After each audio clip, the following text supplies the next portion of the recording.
Bob Dylan, Janis Joplin, the Rolling Stones. The female writer Ellen Willis covered all of these music stars and more in her time as a music critic for The New Yorker. Ellen Willis, born in 1941, at first did not see writing as an option for her career. Willis was married at a very young age, and as she put it, against her better judgment, and it was not long before the demands of her husband in marriage became unbearable for her. She left him after 4 years of marriage to start her life anew in New York. Having had little opportunity to write as she wanted during her marriage, Willis was determined to start a job in writing in New York, but was warned she would not be able to find a job that was more than a secretarial position. She eventually was able to get a small editorial job, and after years in the business, she finally was able to publish a critical piece about the singer Bob Dylan for a small magazine. This piece kickstarted her career in music criticism, as the New Yorker saw her work and hired her. She became the first popular music critic for the magazine, where she stayed for 7 years, covering all kinds of musicians. Willis's critiques did not always stick to just the music. She was adamant about doing work within society as well, and wasn't afraid to challenge popular musicians of the time by calling out misogyny or wrongdoings in the music culture. Following her time at the New Yorker after she left music criticism behind, Willis reverted to writing essays about topics important to her in feminism and politics. These works were published in various magazines and other media. She wrote on a number of issues, including abortion, religion, sex, and countless other important topics that she had really centered her music criticism around, but only subtly. This time she was truly diving into these complex topics and sharing unique opinions with her readers. She wrote all of her life on these issues up until her death in 2006 from lung cancer. Despite her popularity in music criticism, Willis is not necessarily included in the lists of the best professional music critics. Writer and self-described music nerd Julianne Escobedo Shepard mentions that most people who have read music criticisms will only offer female critics when asked about the best rock and roll critics of the 60s and 70s, and that women, quote, in the field of professional music criticism, tend to remain opaque, if not invisible. Willis's social commentary-filled criticisms have been overshadowed by the male writers of her field. Additionally, regarding her later political feminist writings, Willis is not included in the canon either.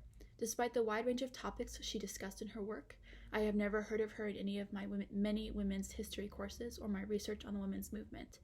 The only 2 anthologies of her work were put together by her daughter after Willis's death in 2006, and of course do not include all of her writing. Unfortunately, the writing for most of her career has been pushed to the side in favor of other, usually male writers. The removal of her writing from the canon is not the only force that plays against her. Willis also faced suppression throughout her writing career, most notably through prohibitions and pollution of agency, as I will outline next. The first suppression method that Ellen Willis faced was prohibition. Prohibition is anything that prevents a woman author from actually writing. Prohibitions come in many forms. They can be formal, like the outlawing or underfunding of education, or more informal.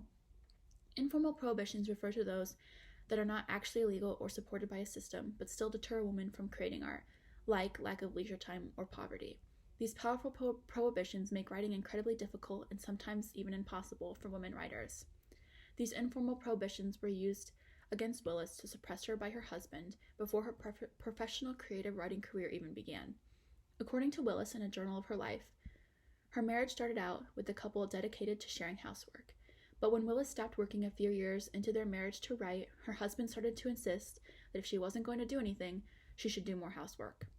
They were also facing the possibility of moving overseas for her husband's job, where she would be forced into a supporting role, raising children, doing charity work, and supporting her husband's work. Although Willis avoided formal prohibitions and was able to get an education and had the resources necessary to write, her marriage was set up in a way where she was not afforded the time necessary to write. Because she was expected to fill the requirements of a good wife, Willis was left without time to focus on her writing. This lack of leisure time was a way that the method of prohibition was used against Ellen Willis to suppress her. Willis did not only face prohibition before her career started. Another method of suppression that Willis faced, mostly during her time in feminist writing after she stopped music criticism, was pollution of agency. To begin, pollution of agency refers to many facets of suppression, but the one that is most evident in Willis's case is the focus reviewers put on her individual rather than on her work or opinions. Russ states that pollution of agency refers to the idea that, quote, creating art shows a woman up as abnormal, neurotic, unpleasant, and that they are ridiculous for creating art. Further, Russ discusses how female writers and their work are judged based on personal attributes and how society expects women to behave. Basically, when reviewers focus on the individual to judge the value of the work, instead of the actual writing, they are suppressing that writer. This suppression method can be seen at work against Ellen Willis in the following examples. This method of suppression being used against Willis is evident in the responses to a work of Willis's that focused on religion and its separation from state. In the article, Willis argued that a more strict and complete separation of church and state needed to be implemented in the United States. She made many arguments for this, especially emphasizing the way it negatively impacts women in their sexual choices. Obviously, this is a very controversial topic, and Willis was bound to get negative responses. However, the responses she got chose not to focus solely on her work, but rather Willis as an individual. One example of this is historian Michael Kazin's response to her article, where he spends most of the time claiming that Willis does not understand the problem or the importance of religion in history. He follows this up by calling out Willis and her supposed personality faults. Quote, "If Willis hopes to build a more humane society, a bit of empathy for the spiritual choices of ordinary Americans might come in handy." Instead of arguing against her opinion, Kazin just focuses on her personal faults. In addition to Kazin's review, Professor Richard Parker refuses to separate Willis's personal attributes or downfalls in his eyes and her work. He also argues that Willis is lacking in her understanding of the historical importance of religion and calls her devoid and intolerant of the reality of American life. He reprimands her for not having read about religion and democracy and asserts that she didn't even try to understand religious people.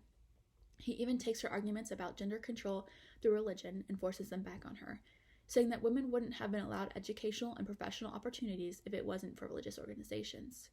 Because of Willis's personal qualities, Parker believes, quote, she disqualifies herself from being taken seriously. As can be seen, Parker and Kazin did not agree with Willis's arguments. However, they deliberately faulted her for her personal attributes and her supposed lack of education without really arguing against her ideas. By focusing on these individualities, they devalued Willis's work, suppressing it via pollution of agency. As can be seen, Willis battled suppression throughout her time as a professional writer, but that did not stop her from sharing what she thought was important in her writing. Although she faced suppression, this does not mean that Ellen Willis does not deserve to be read. To understand why she should be read, it must first be understood why people should read at all. Of course, there are practical reasons for reading, like gaining a better vocabulary or getting good grades in reading class, but there are also more subtle reasons for reading. According to Christina Clark and Kate Rumbold's research on the benefits of reading, reading can provide people with stories that help them develop an understanding of human behavior. They also mention that young students read to understand different people and to gain knowledge on new subjects, as well as to increase participation in the communities they move within. Also, like we talked about in class, reading can offer new perspectives on ideas and allow the reader to form new ideas or opinions on important matters. For all of these reasons, reading is an important and necessary tool for people. So, what does Ellen Willis offer? Why should she be read? As explained before, Willis's music criticism did not only focus on music, but the social and political aspects of her time as well. As writer and Willis fan Sarah Marcus puts it, Willis' writing is quote, about the cultural revolution known as the 60s and the process of making sense of it known as the 70s. It's about all these things via music and about music via all these things. Willis did not shy away from important relevant topics going on in the world, but instead used them as a framework for understanding the music of her time. Reading her music commentary would give readers an understanding of her time period and the things that went on during it. This would help readers to gain knowledge on that era and to understand the different communities within that culture and the problems that they were facing. Because Willis critiqued music in such a unique way, people should read Willis to gain a new perspective on people of her time. Furthermore, Willis had a way of writing that was well thought out and offered new perspectives on societal issues of her time, despite the remarks from the suppressors mentioned earlier. In a review of one of her anthologies, Dawson Barrett mentions that Willis was unique in being able to direct criticism at the things she was a part of, whether the rock music scene or the women's movement. She did not always just go with the popular opinion in her communities and was willing to call out things she didn't agree with in her movements, like misogynistic music stars or anti-pornography crusades. This ability to look at things differently is beneficial for readers, as it gives even more opportunity to think about important issues in several ways.